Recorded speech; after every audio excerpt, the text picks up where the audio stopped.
Nate Oats, it's time for him to be suspended, right? In case those that didn't see that, is there a way that we can pull up that video on the Twitter? He pushes a player from an opposing team. Now, it is one thing. This is, I believe, really serious because it could have escalated into a full-out brawl. Because when the coach loses control, and by pushing a player that's not on your team, you have lost control. He needs to be suspended. We all know what Alabama went through last year, and I've got real question about Nate Oats' ability to lead a program with high integrity. And I want to pull this up right now because I believe he clearly needs to be suspended. Ghost of General Nealon, thank you for chipping in there. Superman and Chuck Norris wear connects PJs to bed. They absolutely do. Don't forget, if you guys will, I'd greatly appreciate it. Zach Turner, former Vol, his wife is going through a serious battle with cancer. His link is right below for the GoFundMe page. Last I checked, since we started promoting it, not just us, but since we started promoting, it went from like $5,000 to $15,000, I think. So I absolutely appreciate committing cash to the channel, but I would much rather you commit your cash to him. But thank you so much, Ghost of General Nealon. I don't want to sound like I'm not being appreciative, but I want to help Zach out. Zach was a guy that I had over at my house, and I think him and Fred White, the only two athletes I had in my house, and he is a great young man. And his wife is really seriously battling cancer. So please help his GoFundMe page. All right, let's play this Nate Oats clip. All right, so it's only 10 seconds, guys. So as you can see, there's a little foul. Whoa, a little bit extra.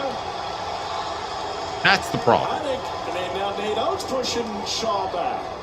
Yeah, you cannot. And Shaw was not even, for those who didn't see, Shaw was not even addressing Nate Oats. He was talking to the ref. He wasn't even screaming at the ref, the Missouri player. He was just talking to the ref. And Nate Oats gets between him and pushes him back.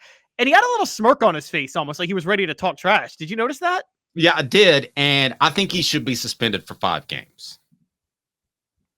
I'm with you. I mean, this is not a game or a game or two. And this is not some sort of financial penalty. This is 5 games to me. I don't think there's any question about that. You just do not touch another player. Listen, in the heat of battle, I'm not going to say that I'm too good of a man where I wouldn't have smacked Nate Oats in the face had he pushed me aside, especially at 20, 21, 22 years old. I was ready to scrap back then. If another coach puts his hands on me, or another player puts his hands on me, then I'm going to, at the very least, push back. Had he pushed back, how does it escalate? That was like a millimeter from being like a lead story on SportsCenter and being a complete fiasco disaster that would have embarrassed the SEC and definitely would have embarrassed Alabama. I mean, the SEC has to step up and do something. My question is, do you think they will? And yes, it was a sissy shove. Smoky Mountain Red, you're right. Okay, so I want to address what the Missouri basketball coach Dennis Gates said in response, and he basically said what we and you would say, Dave. He said, if that was players in a huddle with a hand on an opponent, what would take place? It'd be an automatic technical foul. And he's right. It would have been an automatic technical foul. Now, we want to be fair. Nate Oats did apologize, but I'm with you. That here's, I want to say this to coaches a lot of times because I want to address this up front. Don't coach other teams' players. Don't get on to other teams' players. Well, that's a big duh. Well, you mean in those types of situations? No, it's not a big duh because I want to bring this guy. I like picking on him too much, Dave, but you weren't covering Tennessee, so you may not know this story. But when Tennessee lost to Oklahoma in 2015, they blew a 17-0 lead and lost to Oklahoma 20-17. That was Baker Mayfield's breakout game. Do you remember that? Yeah, I was covering Tennessee at that time. But anyway, go ahead. Oh, you were? Okay. Do you remember when Butch Jones went off on Eric Stryker, the Oklahoma edge rusher, after the game? I did. Yeah. That should have been the sign right there that he wasn't ready. Butch Jones lectured Eric Stryker about celebrating too much after beating Tennessee. Eric Stryker wasn't his player. And he defended himself in the press conference. He's like, I told Eric he's a great player and he just needs to learn how to act. It's like, that's not your place to tell him what to do. He doesn't play for you, Butch. No, that was borderline Woody Hayes. And for those that are too young, you might not remember Woody Hayes was eventually fired from Ohio State, and he was a legend for punching a Clemson player during a bowl game. So I don't care if it's a sissy shove or not. I don't care if it's a punch or not. Don't lay hands on another player that's not on your team. Peyton Manning even agrees. They're like, that is total bullshit. Thank you, Peyton. Do you What think was the my game? question? Pardon me? What was the game? Wasn't it an Alabama player? It was like the 1954 Cotton Bowl. No, it was a Rice player. Alabama in the 54 Cotton Bowl. There was like a touchdown run, and a Rice player comes off the bench to make a tackle against somebody. Now, we think, are you at 5 games? Are you with me suspended for 5 games? I mean, I might be up to 8. If Bruce Pearl can get an 8-game suspension for lying about a violation that's no longer a violation, and then a 3-year show calls. Okay, so let's agree we're at 5+. So if you had a guess, the SEC will suspend him for less than, I'm going to put it at 4.5.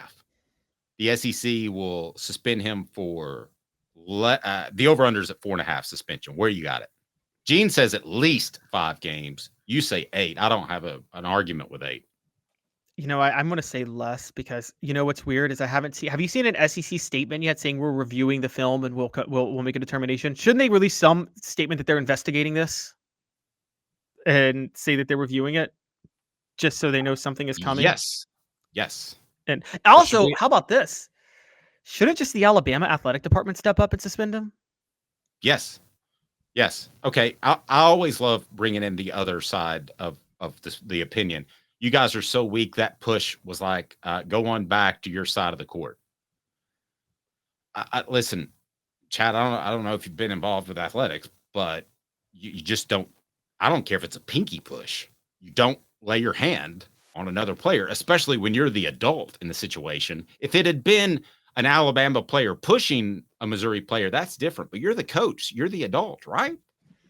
Yeah, and also, if it's one thing, if it's like a timeout, and because here's what Alabama player, I'm just going to tell you what Bama fans are trying to say on Twitter, that Nate Oats was trying to talk to his players, and the Missouri player was trying to listen in. Well, unless you call a timeout, they have a right to stand wherever the heck they want to stand, okay? Because it's not a timeout, it's not a huddle. So they have a right to stand wherever they want to stand, and he wasn't trying to listen into Nate Oats. He was very clearly talking to the refs, and Nate Oats didn't want him in the way when he was trying to talk to his players and the refs too. Nate Oats pushed him out of the way so he could talk to the ref. Yeah, this is a bad look. And after last year, it looks humiliating. And I mean, this is you. I'm with you. You can't put your hands on another team's player. You get in trouble when you put your hands on your own players. Like, did you ever remember when Jeremy Pruitt got backlash for grabbing Jared Garantano's face mask after he went rogue and got really mad at him for that? Yep. And he got in trouble for that. Much less putting your hands on another team's player.